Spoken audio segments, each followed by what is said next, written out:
عجب دیوار دیکھی ہے میں نے آج رستے میں، نہ کچھ دیوار کے آگے نہ کچھ دیوار کے پیچھے، بڑے نمناک سے ہوتے ہیں انور کہے تیرے، کوئی دیوار گریا ہے تیرے اشعار کے پیچھے۔ اعوذ باللہ من الشیطان الرجیم،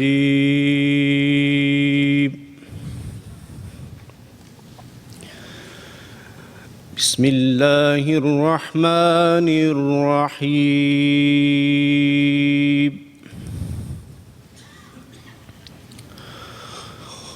هو الذی أرسل رسوله بالهدى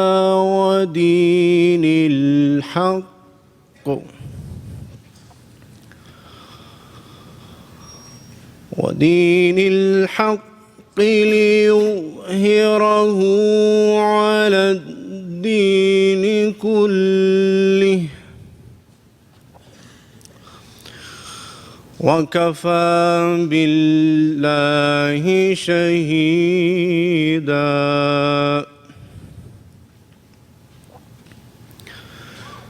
محمد رسول الله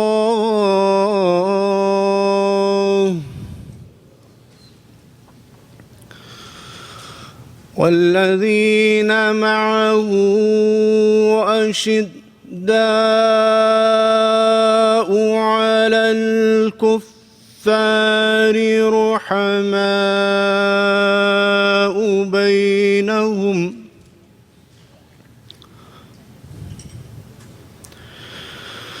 تراهم ركعا سجدا يبتغون فضلا من الله ورضوانا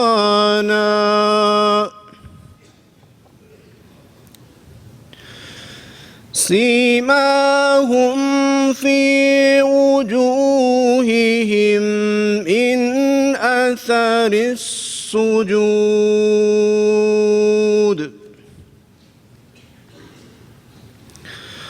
ذلك مثلهم في التوراة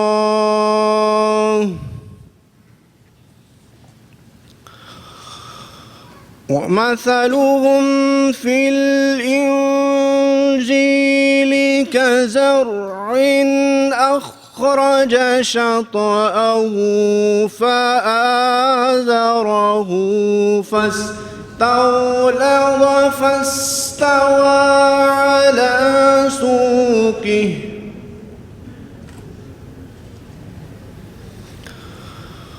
فاستوى على سوقه يعجب الزراع ليغيظ بهم الكفار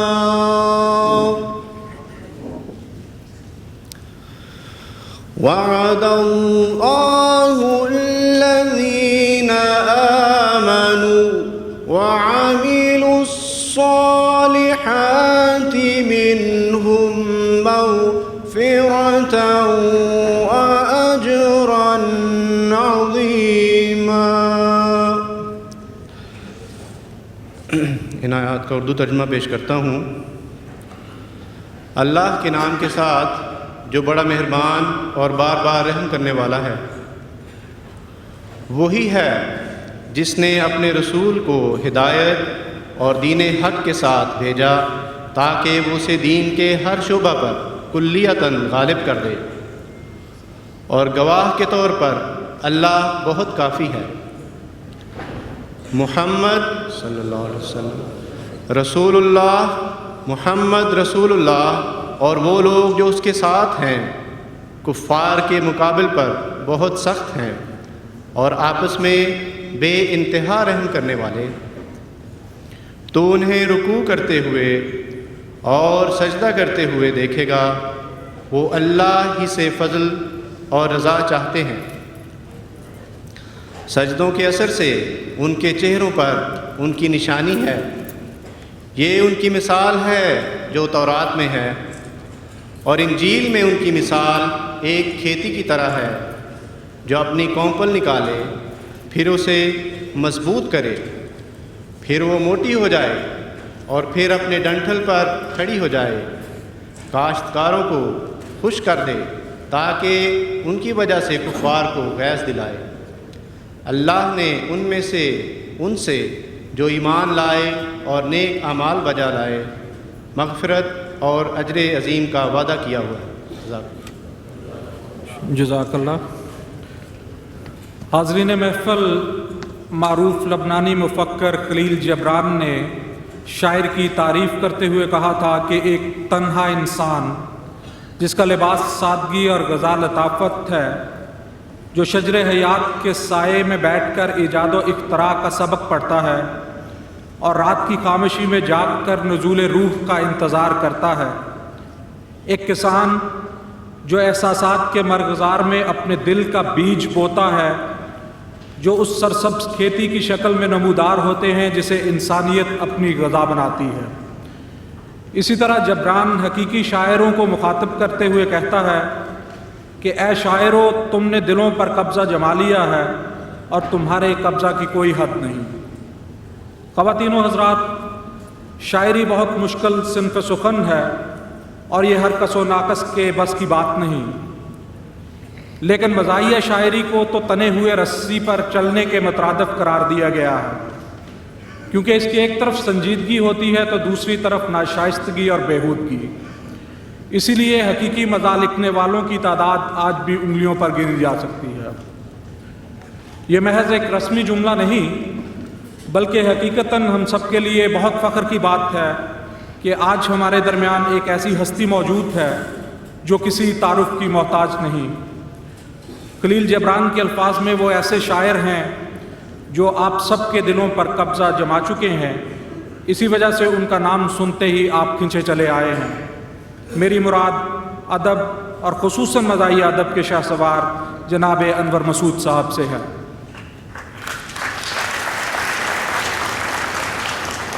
میں نے کہنے کو تو انہیں مزاحیہ ادب کا شاہ سوار کہہ دیا، لیکن انور مسعود کو محض ایک مزاحیہ شاعر کہنا ان سے زیادتی ہوگی، کیونکہ انور مسعود دراصل زندگی کی تلخ حقیقتوں کو شعر میں ڈال کر ہمارے سامنے پیش کرتے ہیں، ان سچائیوں کو جو کبھی رشتوں کے انوکھے روپ میں ہمارے سامنے آتی ہیں، کبھی دو نوالوں کو ترستے کسی غریب کی شکل میں، کبھی حکمرانوں کی طمع و حرص کی صورت میں، اور کبھی حبس زدہ ماحول میں سانس لیتے ننگ اور بھوک کے طور پر۔ وطن عزیز پاکستان میں کبھی آمریت زدہ جمہوریت کی شکل میں اور کبھی جمہوریت کا لبادہ اوڑی آمریت کی صورت۔ اسی لیے تو خود ہی کہتے ہیں کہ بڑے نمناک سے ہوتے ہیں انور کہے تیرے، کوئی دیوار گریا ہے تیرے اشعار کے پیچھے۔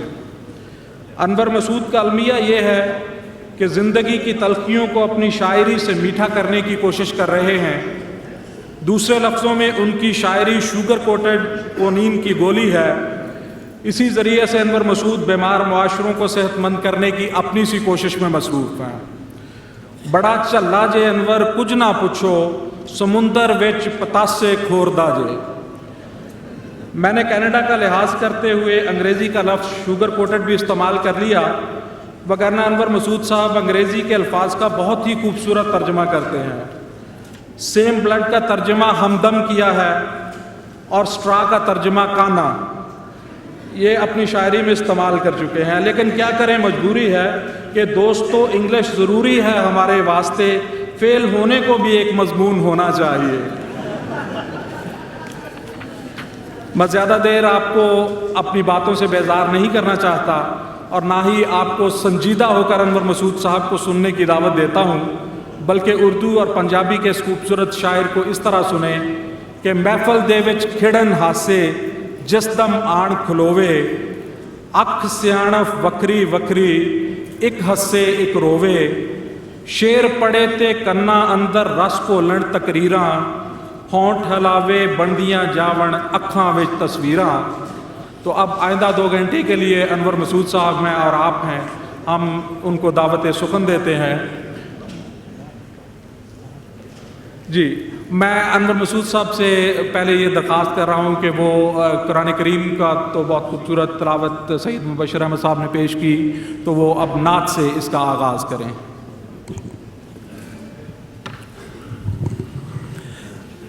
جی معزز خواتین و حضرات، میں آصف صاحب کا بہت معترف ہوں۔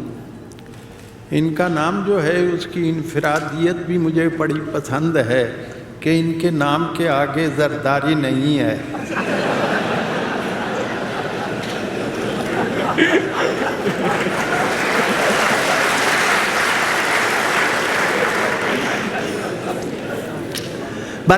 انہوں نے مجھ سے کہا ہے نعت کے سلسلے میں، تو میں اس سلسلے میں تھوڑی سی یہ گزارش کرنا چاہتا ہوں کہ میں نے ایک مدت تک نعت نہیں لکھی، ہمت نہیں ہوتی تھی، ایسا لگتا تھا جیسے وہ مصر کی جو قدیم اور روایتی بڑھیا ہے وہ سود کی انٹی لے کے یوسف کو خریدنے چلی جا رہی۔ تو یہ 2 بڑے خطرے ہیں اس سلسلے میں۔ ایک یہ ہے کہ کوئی ایسی بات نہ ہو جائے جو مقام رسالت سے فروتر ہو، وہ آدمی کسی بے ادبی کا مرتکب نہ ہو جائے، اس سوء ادب سے خوف آتا۔ اور دوسری بات یہ ہے کہ کوئی ایسی بات نہ ہو، اتنی مبالغہ نہ ہو جائے کہ رسالت الوہیت تک پہنچ جائے۔ اس وجہ سے میں نے بہت عرصے تک نعت نہیں لکھی۔ تو پھر آخر میں میرے دوست بہت بڑے نعت خوان، نعت گو جناب حفیظ طائب نے مجھے کہا بھائی نعت بھی درود کے ذیل میں ہے، حضور کی تعریف ہے، لہذا تم ثواب سے کیوں محروم رہتے ہو؟ تو پھر میں نے نعتیں لکھنی شروع کی، اردو میں بھی، پنجابی میں بھی اور فارسی میں بھی، تینوں زبانوں میں میں نے نعتیں لکھی ہیں، اور میرا مجموعہ شائع ہو چکا ہے جس کا نام ہے بار یاب۔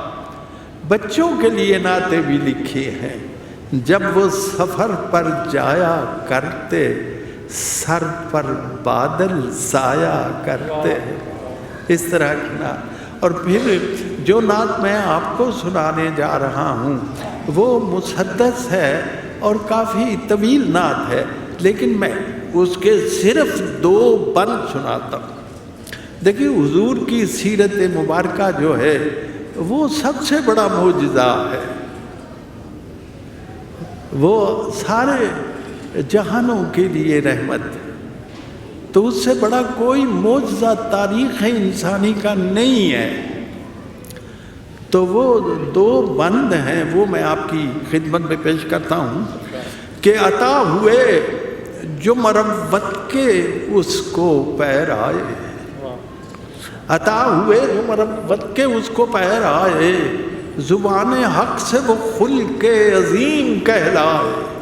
یہ قرآن کے لفظ ہیں، زبان حق سے وہ خلق عظیم کہلائے، حریف راہ میں کانٹے بکھیرنے آئے، اور اس نے ان پہ دعاؤں کے پھول برسائے۔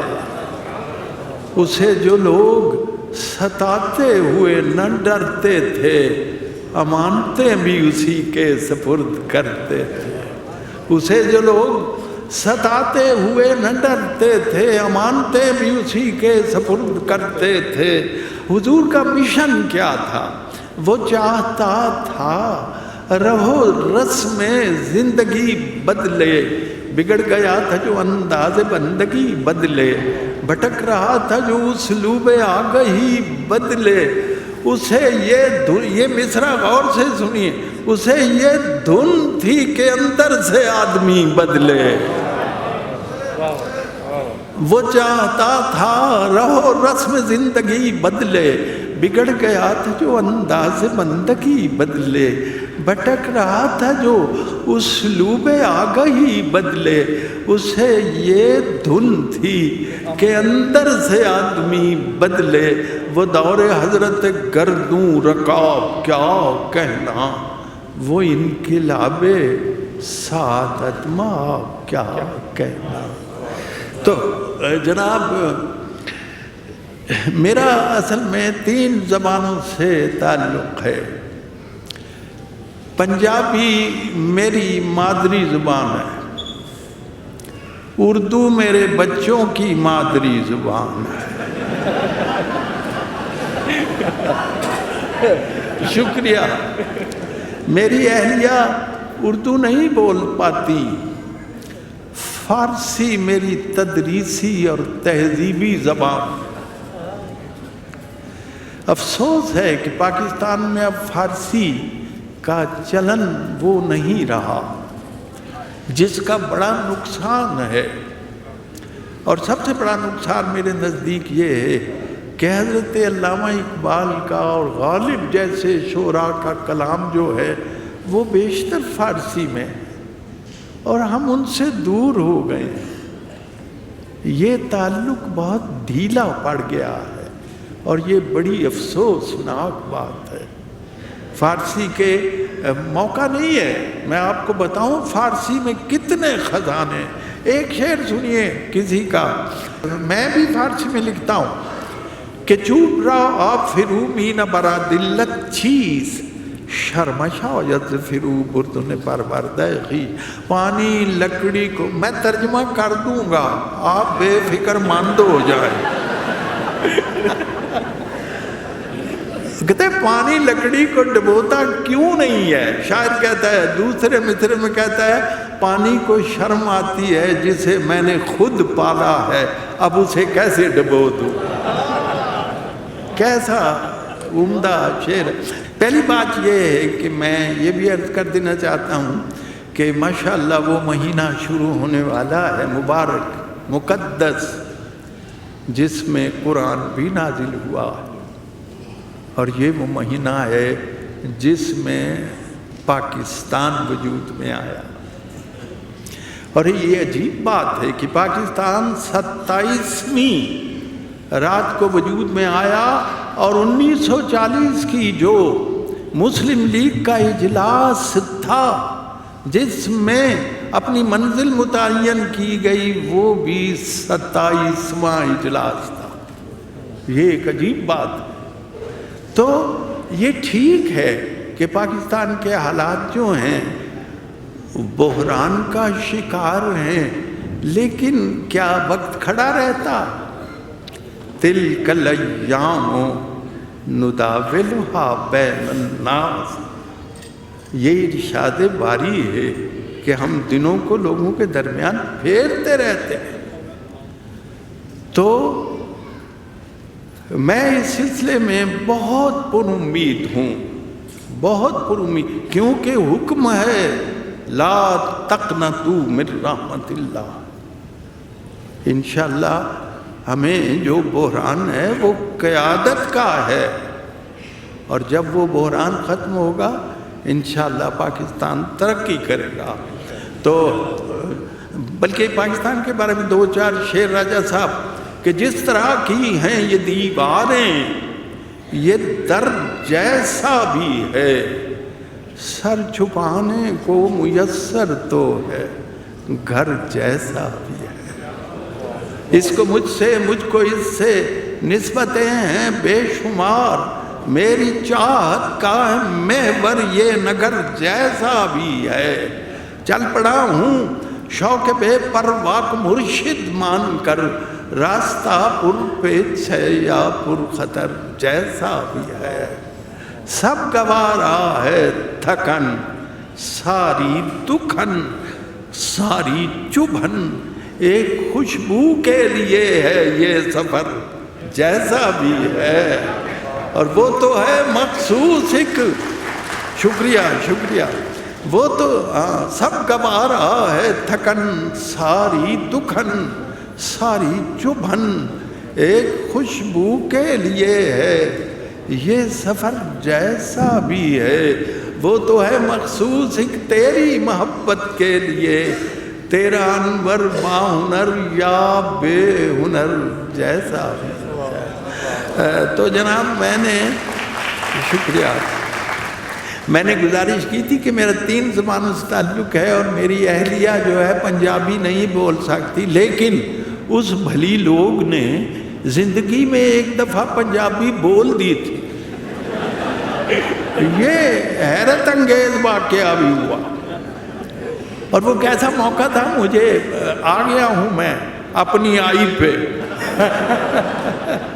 مجھے بلایا فیصل آباد زرعی یونیورسٹی میں طلباء نے، تو میں ذرا دیر سے پہنچا، انتظار کر رہے تھے تو شور مچ گیا، پروفیسر صاحب آ گئے۔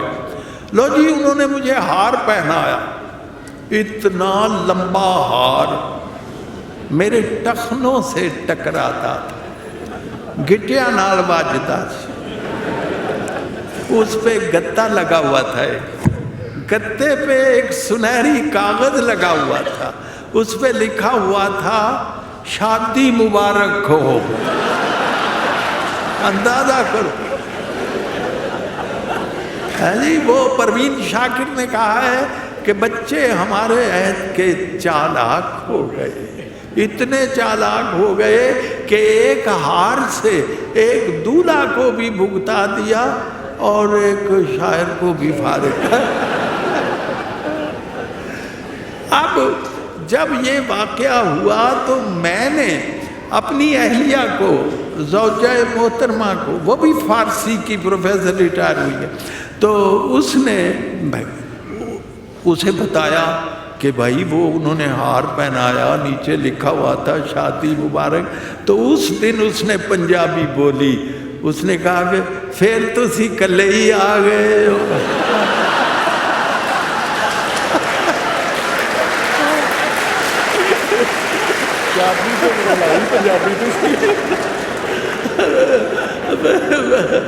تو میں اگر زندگی میں جو مشاعروں میں دلچسپ واقعات ہوتے ہیں، دیکھیے میرے بارے میں آصف نے بہت ہی ایڈجیکٹو استعمال کیے ہیں، مجھے کوئی دعویٰ نہیں ہے، انور کی کوئی اپنی فضیلت نہیں، واللہ اللہ کا احسان ہے، فقیروں کی دعا ہے، بس یہ ہے۔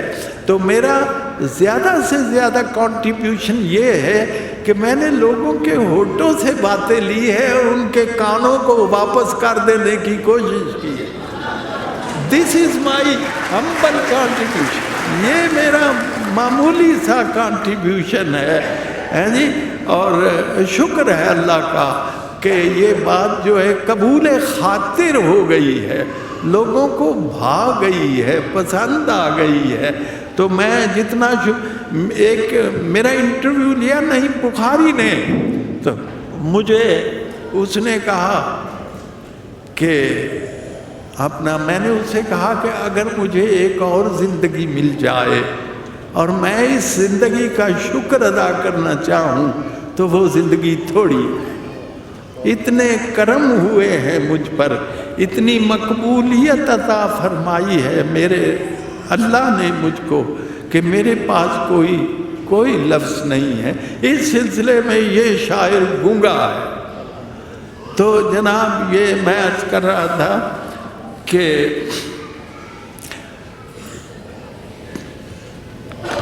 کہ مجھ سے یہ سوال کیا جاتا ہے کہ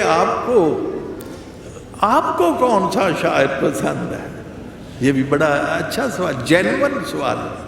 تو میں نے کہا یہ بھائی بہت تفصیلی سوال ہے، اور میں بتاؤں فارسی میں مجھے کون پسند ہے، اردو میں کون پسند ہے، پنجابی میں کون پسند ہے، پرانے شعراء میں کون پسند ہے، جدید شعراء میں کون پسند ہے، یہ بہت لمبا سوال ہے، لیکن مختصر جواب میں نے یہ دیا کہ ایک تو مجھے حضرت علامہ اقبال سے بڑی عقیدت بہت، اور ان کی فارسی شاعری خاص طور پر، کیونکہ میں نے فارسی پڑھائی ہے۔